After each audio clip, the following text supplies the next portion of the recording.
The REI-Wise Lease versus Buy Analysis Report is a two-page report that aims at comparing the cost of leasing a space versus the cost of owning a space and selling it over a given period of time.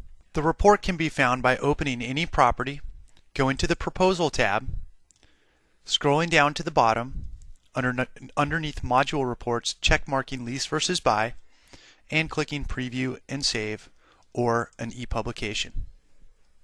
The two-page report will have a general summary page and then an additional page with the actual cash flows for each of the options, the buy costs and the lease costs. It will then also provide a differential and a differential IRR.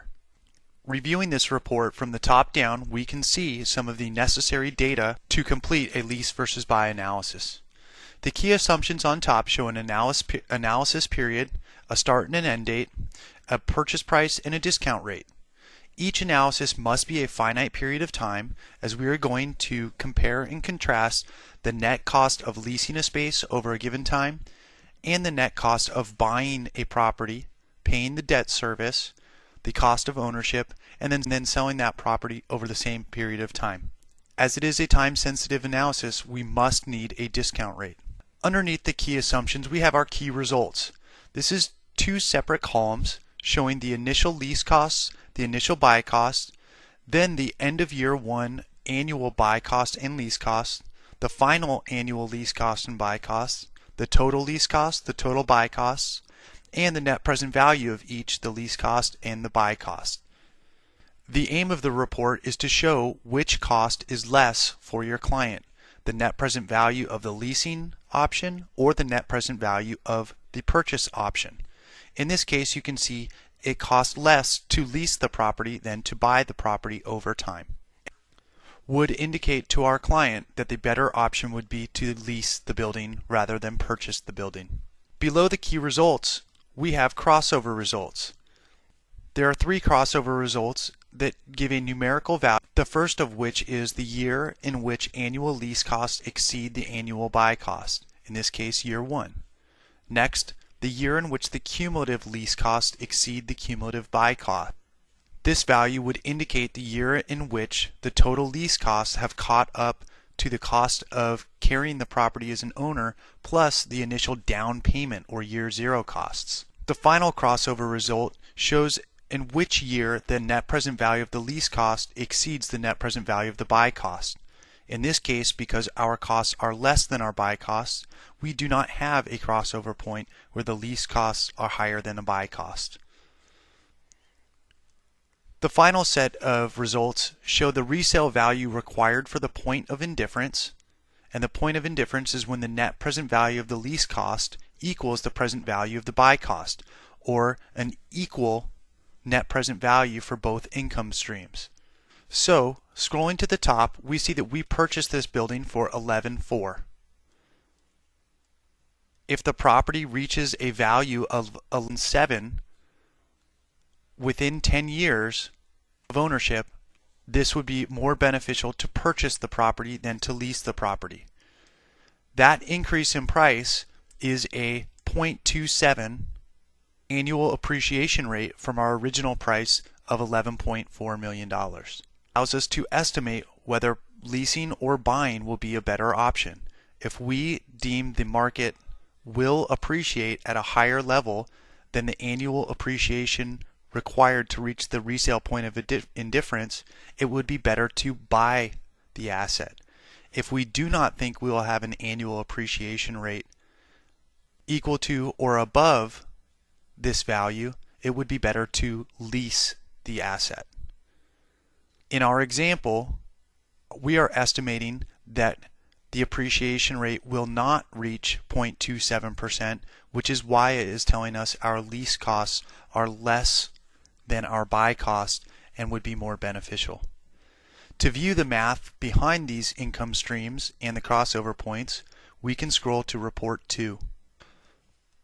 Page 2 of the report shows our net present value analysis and a before and after tax cost analysis. Let's focus on the first graph, which is our net present value analysis. Here we have each individual year and the cost associated with buying a property or leasing the property. It will then provide a third column, which is our differential. This graph shows the initial cost for both the buy and the lease. In this case, a $1.1 million down payment versus a zero lease cost, and then the cost of carrying the property in each option. On buying, this would be equal to our debt service plus any capital expenditures in each individual year. On the lease side, it would be the given lease rate associated with occupying that building. Also notice at year 10, we have a large reversion cost for our buy side analysis. As we mentioned before, the analysis must include a reversion of the property, and that will be reflected in your end year. In this example, this is a 10-year, so we have our reversion in year 10. And you can see I have a negative number, which is showing that we're actually losing money by owning the property over time. We are not meeting our 2.7% appreciation rate, which is why our lease costs are less expensive than our buy cost. If we were assuming there was appreciation on this property, our year 10 would produce net proceeds, and you would have a positive number, bringing down the cost of buying the asset over time. In that case, it would most likely reduce the buy cost below the cost of a lease cost. And the analysis would tell us that a purchase would be more beneficial for our client.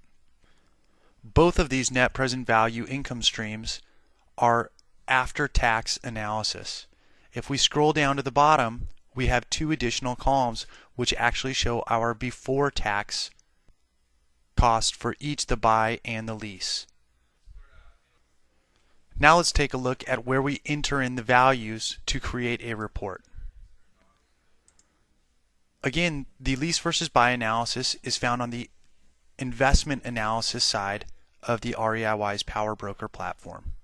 As we are creating a side-by-side analysis of two income streams, lease versus buy, we need to enter in the data for each of these income streams. Let's start with the lease income stream. On the income tab, you will have your owner-user as a tenant. You can apply the proper square footage, and you enter in a base rent.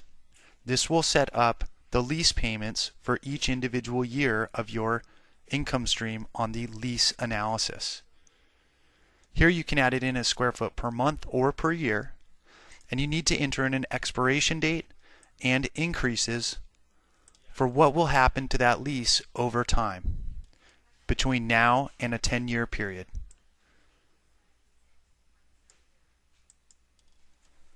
Lease analysis does not include any upfront lease cost by the tenant. By definition, all TIs are paid by the owner.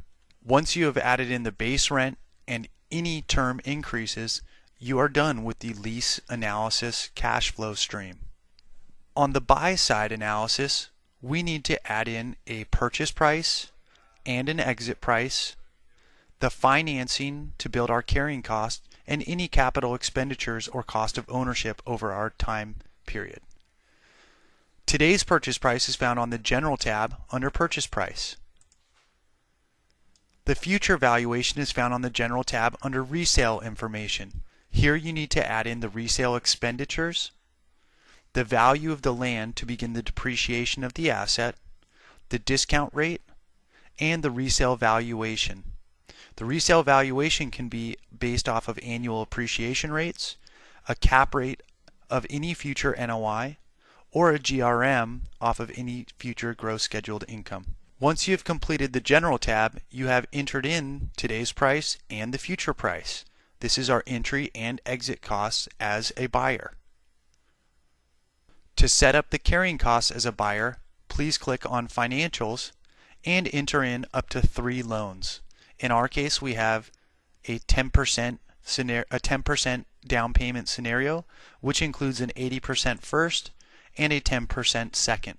You can have up to 3 loans, and each loan can be either a fixed rate, interest only, balloon, adjustable, assumption, or refinance. Once you set up the financing, please then enter in the tax information for your client on the bottom of this page. This will be used on both the lease analysis and the buy analysis, and will have implications on the income tax and on the capital gains and the net proceeds on the buy side. Once you have entered this information, you are done. You can simply go to the Proposals tab, scroll down to Lease versus Buy, and click Preview and Save.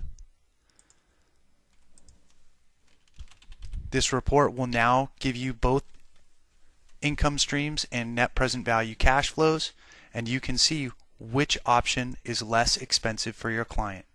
In this case, the lease analysis.